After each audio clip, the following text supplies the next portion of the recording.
is Inday Rider before siya naging rider?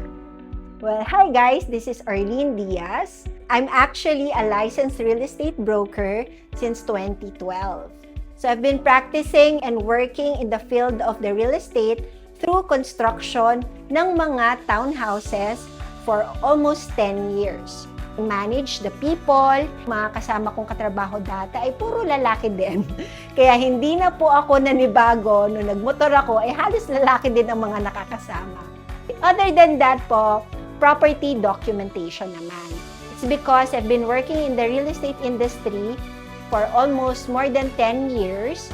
Nahasa po tayo sa pag-aayos ng mga property documents. Na-experience na po natin ang ibang-ibang klase ng pag-aayos ng documents, lalo na sa ating mga titulo.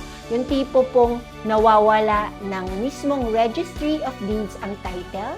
Yes, tama po ang narinig ninyo. Minsan po, nawawala po nila.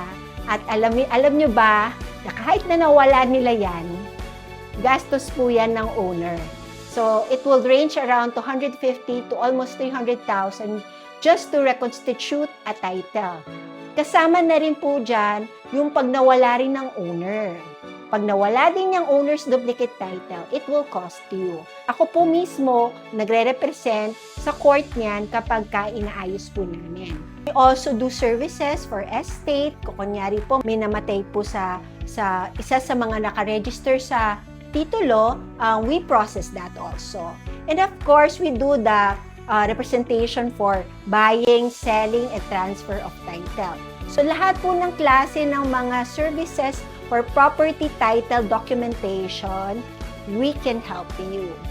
So ito po si Inday Rider na also Inday Realtor. If you have any questions or need na tulong po sa inyong mga properties, property documentation, feel free to message me and I will be happy to be of help to you.